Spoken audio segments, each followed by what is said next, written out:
Hello students, welcome to गर्दन classes. कैसे हैं आप? आशा है सब मस्त होंगे। आज हम पढ़ेंगे कक्षा 6 गणित पूर्ण संख्याएं, होल नंबर, अभ्यास 2B। तो इसमें क्या है, एक्सरसाइज 2A हम करा चुके हैं। आज हम एक्सरसाइज 2B पढ़ेंगे। पूर्ण संख्याओं में योग का परगुण। तो योग के परगुण क्या क्या होते हैं देखिए। तो योग के परगुण में सबसे पहला परगुण है योग का समवरक परगुण। योग का समवरक परगुण, योग का समवरक परगुण होता क्या है देखिए। आपके पास में क्या है, ये कुछ पूर्ण संख्याएं हैं। जैसे मान लीजिए 0 है। 0 में आप अगर 5 जोड़ दें, 0 में 5 जोड़ने पर आपको 5 मिलेगा, क्योंकि 0 क्या है, एक पूर्ण संख्या है। 0 क्या है, एक पूर्ण संख्या है। 5 में आप 3 जोड़ दें, 5 + 3 = 8। आप इनको फर्स्ट सेकंड करके रख सकते हैं, फर्स्ट सेकंड। और थर्ड में देखिए, अगर आप 6 + 7, 6 और 7 हो गया 13। तो कहने का मतलब ये है, अगर हम दो पूर्ण संख्याओं को जोड़ते हैं, दो पूर्ण संख्याओं को जोड़ने पर उनका योगफल भी एक पूर्ण संख्या आता है। तो यही योग का समवरक परगुण। यहां लिखेंगे, यदि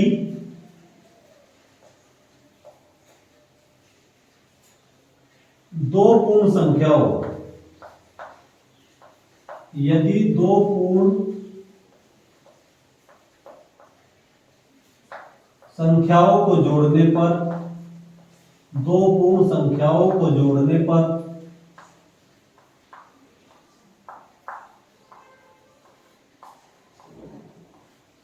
यदि दो पूर्ण संख्याओं को जोड़ने पर उनका योगफल भी, उनका योगफल भी पूर्ण संख्या प्राप्त हो, पूर्ण संख्या प्राप्त हो, तो यही योग का समवरक परगुण कहलाता है। यही योग का समवरक परगुण, यही योग का समवरक परगुण कहलाता है।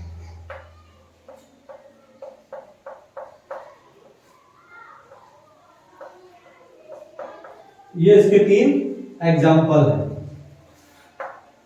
ठीक है, ये योग का समवरक परगुण है। मतलब यदि दो पूर्ण संख्याओं को जोड़ने पर उनका योगफल भी पूर्ण संख्या प्राप्त हो, तो यही योग का समवरक परगुण कहलाता है। मतलब दो पूर्ण संख्याओं को जोड़ने पर उनका योगफल अगर पूर्ण संख्या प्राप्त होता हो, तो उसको हम बोलते हैं योग का समवरक परगुण। अब दूसरा पॉइंट है आपका योग का कर्म विनिमय परगुण। योग का कर्म विनिमय परगुण क्या है देखिए। आपके पास में दो पूर्ण संख्याएं हैं। एग्जाम्पल में देंगे, एग्जाम्पल फर्स्ट लेंगे। आपके पास में दो पूर्ण संख्या है 5 और 3। 5 + 3 8 होता है, और 3 + 5 भी 8 होता है। ठीक है। सेकंड में देखिए, 8 + 7 15 होता है, और 7 + 8 भी 15 होगा।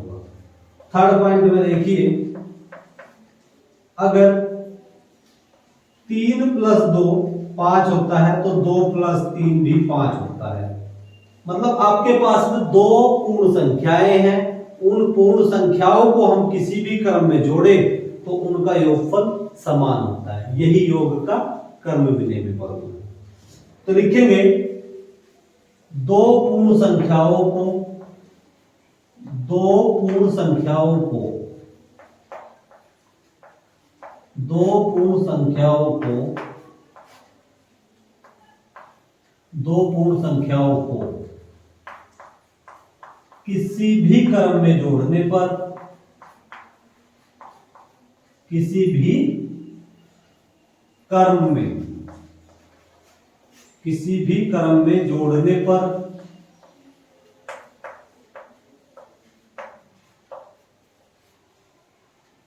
दो पूर्ण संख्याओं को किसी भी क्रम में जोड़ने पर उनके योगफल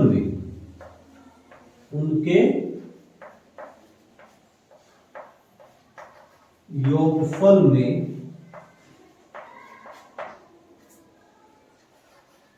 कोई परिवर्तन नहीं आता। कोई परिवर्तन नहीं आता। कोई परिवर्तन नहीं आता।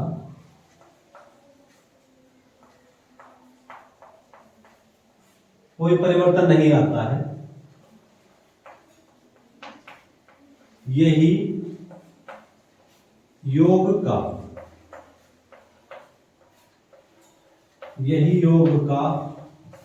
कर्म विनिमय परगुण। यही योग का कर्म विनिमय। यही योग का कर्म विनिमय परगुण कहलाता है। यही योग का कर्म विनिमय परगुण कहलाता है।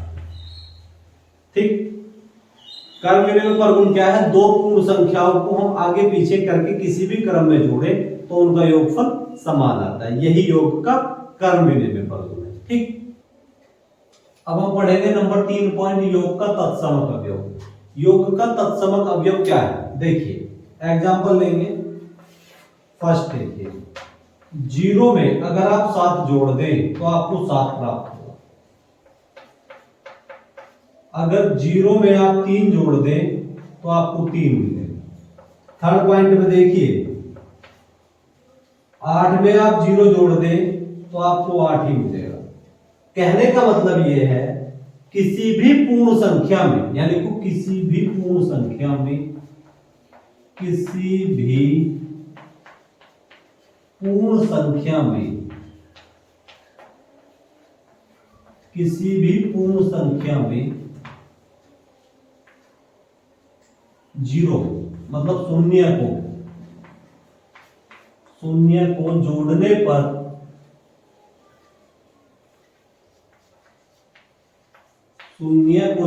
पर वही पूर्ण संख्या प्राप्त होती है। वही पूर्ण संख्या प्राप्त होती है। वही पूर्ण संख्या प्राप्त होती है।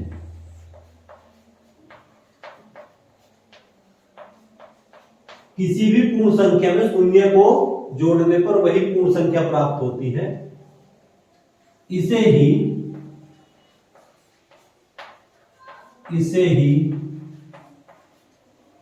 योग का तत्समक अवयव, इसे ही योग का तत्समक अवयव कहते हैं।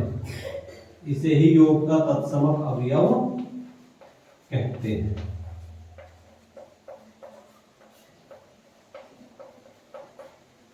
कहने का मतलब यह है 0 मतलब किसी भी पूर्ण संख्या में अगर हम 0 जोड़ते हैं तो 0 जोड़ने पे हमें वही पूर्ण संख्या मिलती है। उसे ही हम योग का तत्समक अवयव कहते हैं। नंबर 4, योग का साहचर्य परगुण हम पढ़ेंगे। देखिए एग्जांपल देखेंगे। एग्जांपल देखिए, पहला एग्जांपल आपके पास में 2 + 3 + 5। अब की बार हम क्या करेंगे? 2 + 3 + 5। आपके पास में क्या है? ये 3 पूर्ण संख्याएं हैं।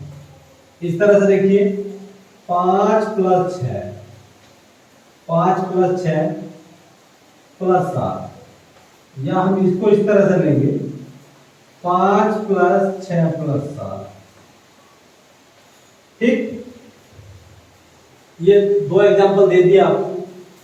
ठीक है, यानी कि 3 पूर्ण संख्याओं को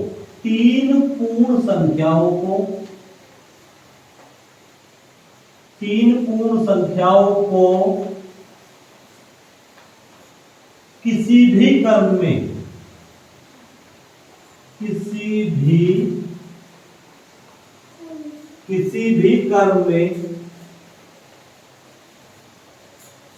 जोड़ने पर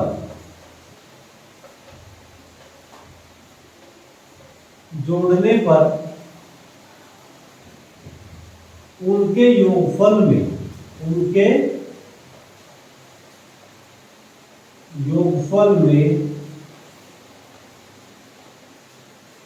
कोई परिवर्तन नहीं आता, कोई परिवर्तन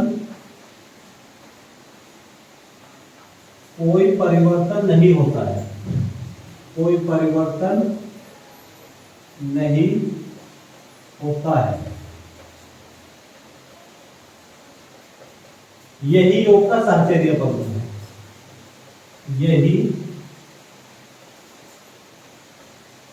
योग का साहचर्य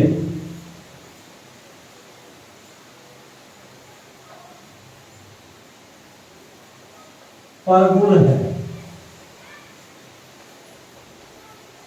तो योग का साहचर्य प्रगुण हमें क्या बताता है? हमारे पास में तीन पूर्ण संख्याएं हैं।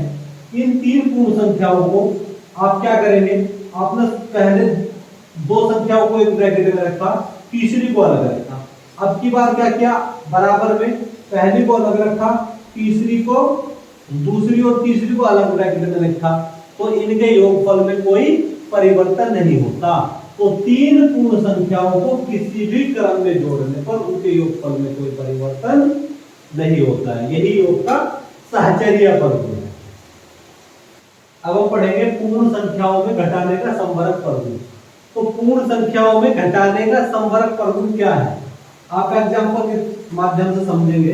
देखिए, सबसे पहले आप ये देखेंगे, आपकी प्राकृतिक संख्याएं होती है 1 2 3 4 5 6। जो आपकी गिनती वाली संख्याएं होती हैं वो क्या होती हैं?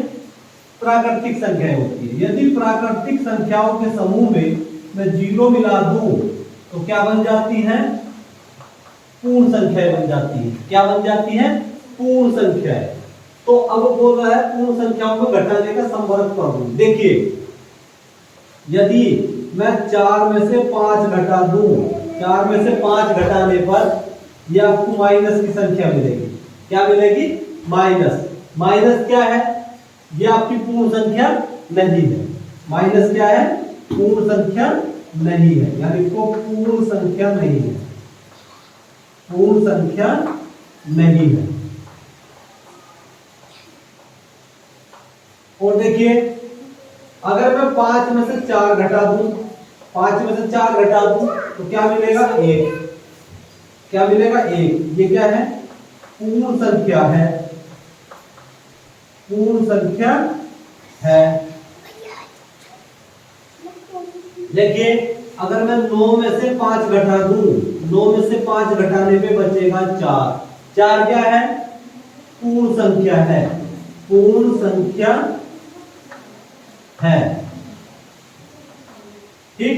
अगर 5 में से मैं 9 घटा दूं तो कैसा बचेगा? माइनस का 4। माइनस का 4 ये क्या है? पूर्ण संख्या नहीं है, पूर्ण संख्या नहीं। तो कहने का मतलब ये है, जो आपकी पूर्ण संख्याएं हैं, एक पूर्ण संख्या में से दूसरी पूर्ण संख्या घटाने पर आपको पूर्ण संख्या मिल भी सकती है, नहीं भी मिल सकती। क्योंकि 4 में से 5 घटाने पर हमें मिला है माइनस का 1, जो एक पूर्णांक है, पूर्ण संख्या नहीं है। और 5 में से 4 घटाने पे मिला है 1, ये क्या है? पूर्ण संख्या है। मतलब कहने का यह है, एक पूर्ण संख्या में से दूसरी पूर्ण संख्या घटाने पर कोई गारंटी नहीं है कि हमें दूसरी पूर्ण संख्या मिल जाए। ठीक है? तो हम कह सकते हैं, हम यहां लिखेंगे यानी कि पूर्ण संख्याओं में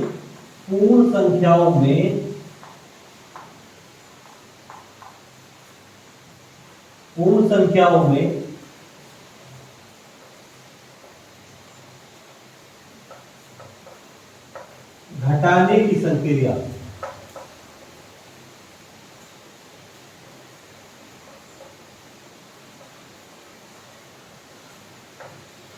पूर्ण संख्याओं में घटाने की संक्रिया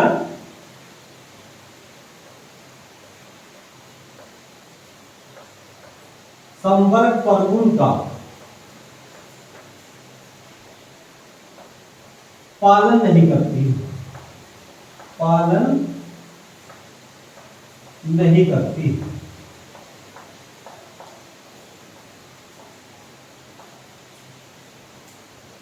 इसको आप रख। अब हम पढ़ेंगे एक्सरसाइज 2B का क्वेश्चन नंबर 1। संख्या रेखा पर अंकित योग तथ्य को देखिए।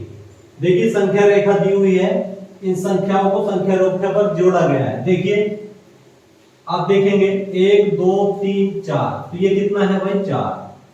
कैसा है 4, प्लस का 4, प्लस लिखा नहीं जाता, तो ये क्या है यहां से देखेंगे हम 1 2 3 4 5, 5 ये जुड़ा है यहाँ, 4 यहाँ जुड़ा है, 5 यहाँ जुड़ा है, तो 4 और 5 कितना हो गया 9। टोटल कितना हो गया 0 से लेके 9 तक अगर हम करेंगे तो ये कितना हो जाएगा 9। ये कितना हो गया भाई 9। ठीक, तो हम यहां लिखेंगे 4 प्लस 5, 4 प्लस 5 हो गया कितना 9, तो ये इसका आंसर हो जाएगा। ठीक, अब हम करेंगे सेकंड पॉइंट। सेकंड पॉइंट में देखिए 0 से 5 तक, मतलब 1 2 3 4 5, ये यहां मुड़ा है। ठीक, 5 तो ये हो गए, तो यहां लिखिए आप 5। अब आगे देखेंगे, यहां से देखेंगे 5 तक तो हो गया, 1 2 3 4 5 6, 6 ये हो गए, ये कितने हैं 6। 5 और 6 कितना हो गया 11, 5 और 6 कितना हो गया 11, 5 और 6 11, तो लिखेंगे 5 प्लस 6, 5 प्लस 6 बराबर किसके 11, 5 प्लस 6 कितना हो गया 11 हो गया। ठीक, इस तरह से आप इनको जोड़ देंगे।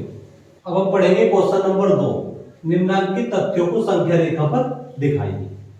5 प्लस 4 बराबर 9 को हमें संख्या रेखा पर दिखाना है। देखिए हम इसको संख्या रेखा पर किस तरह से दिखाएंगे। चलिए एक संख्या रेखा बनाते हैं। ये हमने एक संख्या रेखा बना दी, इस पे हम पॉइंट रखेंगे कहां से 0 से लेकर 9 तक। 1 0 1 2 3 4 5 6 7 8 9। ठीक है, ये हमने यहां पॉइंट रख दिए संख्या रेखा पर। अब हमें क्या करना है, हमें जोड़ना है शुरू में 5, तो आप 5 पर 5 तक चलेंगे। देखिए 0 से इसे 1 तक घुमाएंगे इस तरह से। ठीक, अब आप यहां 5 4 से इसे इस तरह से घुमा देंगे। ठीक है, तो ये हो गया भाई क्या आपका 5, क्या हो गया 5।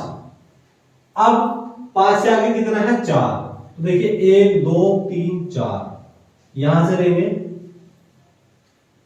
अब आप इसको 9 तक ले जाएंगे। ये हो गया 5, ये हो गया 4। अब 4 और 5 कितना होता है 9, 4 और 5 कितना होता है 9। अब आप इसे इसको 0 से सीधा 9 पर ले जाएंगे। ठीक, तो ये हो गया आपका 5, ये हो गया 4, ये कितना हो गया 9। ये हो गया आपका फर्स्ट पॉइंट। अब हम करेंगे सेकंड पॉइंट। सेकंड पॉइंट को देखिए किस तरह से करते हैं। देखिए आप एक संख्या रेखा बना लीजिए। हमने एक संख्या रेखा बना दी। संख्या रेखा पर आप पॉइंट रखेंगे 0 1 2 3 4 5 6। तो 0 में अगर 5 जुड़ेगा तो कितना आ जाएगा 5, तो हम इसको डायरेक्ट यहां से यहां तक ले जा सकते हैं 0 प्लस 5। ठीक है, तो 0 प्लस 5 संख्या रेखा पर इस तरह से प्रदर्शित होगा। अब हम चलेंगे थर्ड पॉइंट पर। चलिए थर्ड पॉइंट को हम किस तरह से करते हैं देखेंगे। एक संख्या रेखा आप बना लेंगे। योगफल कितना है इनका 2 प्लस 3 प्लस 4 बराबर 9। ठीक है, तो सीधी बात है हमें 9 पॉइंट लेने होंगे। सबसे पहले 0 से स्टार्ट करेंगे। 0 1 2 3 4 5 6 7 8 9, 10, 11, 12। ठीक है, पॉइंट हम बढ़ा सकते हैं क्योंकि, लेकिन हमें चाहिए 9 पॉइंट। ठीक है, अब देखेंगे आप 0 में 2, तो 0 से 2 तक चलेंगे। 0 से 2, ये 2 है आपका, तो ये हो गया 0 से 2। ठीक है, ये हो गया आपका 2। अब चलेंगे यहां से 3, 1, 2, 3, मतलब 5 तक हो जाएगा ये।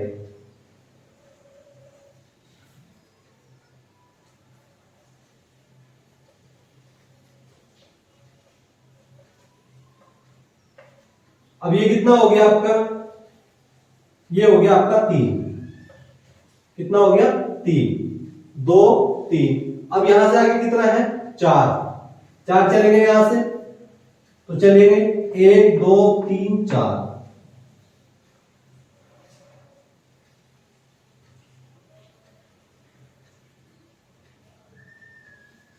ठीक है, 2, देखिए 1, 2। अब यहां से चलेंगे 1, 2, 3, 3 जुड़ा है। फिर यहां कितना जोड़ रहे हैं, 4। यहां 5 तक तो हो गया था, 1, 2, 3, 4।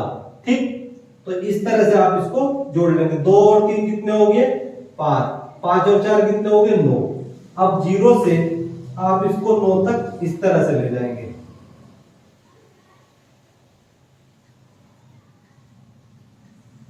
ठीक है, तो ये हो गया आपका 9। इन तीनों पॉइंटों को हम इस तरह से करेंगे। अब हम पढ़ेंगे क्वेश्चन नंबर 3। निम्नांकित कथनों में रिक्त स्थानों की पूर्ति कीजिए। फर्स्ट पॉइंट में दिया है 345 प्लस 789 में खाली स्थान दिया है, फिर दिया है 345, तो हम यहां लिखेंगे 789। क्या लिखेंगे, 789। देखिए ये बना है योग का, क्या बना है, कर्म विनिमय परगुण। कर्म विनिमय, कर्म विनिमय परगुण।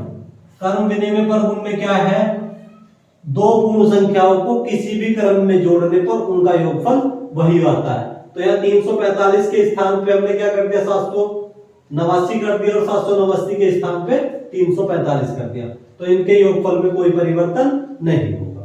अब 2889 में अगर हम 0 जोड़ते हैं तो क्या आएगा, 2889 आएगा। यह है योग का तत्समक अवयव। क्या है, योग का तत्समक अवयव। योग का तत्समक अवयव, योग का तत्समक अवयव। चलिए अब आगे चलेंगे।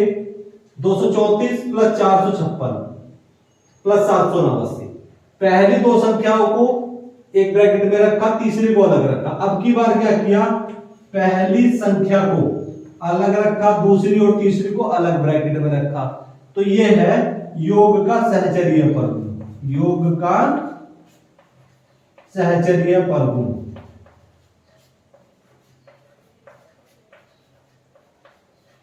योग का सहचर्य परगुण, तो खाली स्थान में क्या आएगा, 234 आ जाएगा।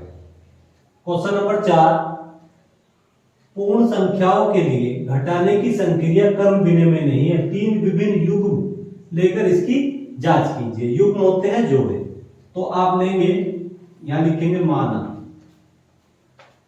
माना 3 युग्म, माना 3 युग्म ले लेंगे आप, 2 3 5 6 तथा 8 9 है।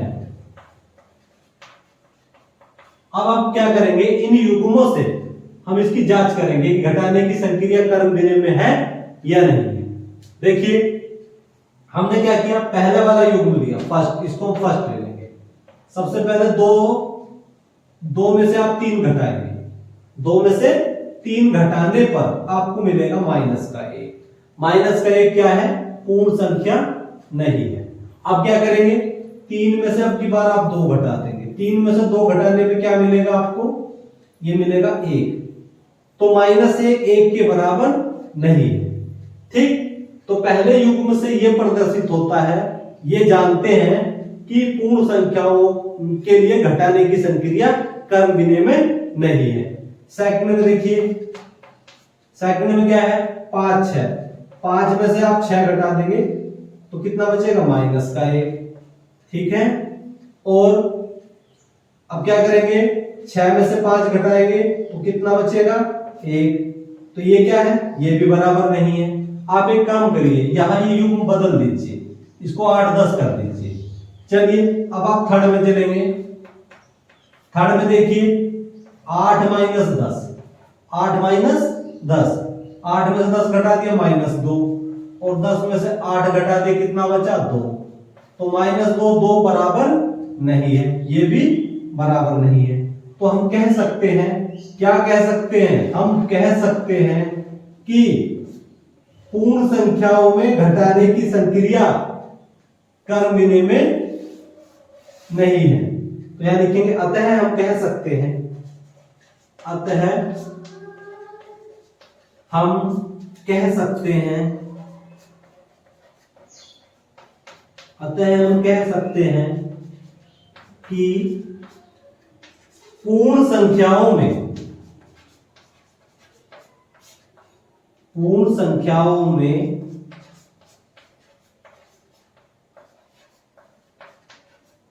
घटाने की संक्रिया, अतः हम कह सकते हैं कि पूर्ण संख्याओं में घटाने की संक्रिया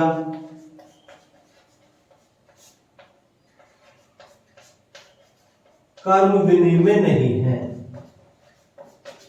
कर्म विनिमय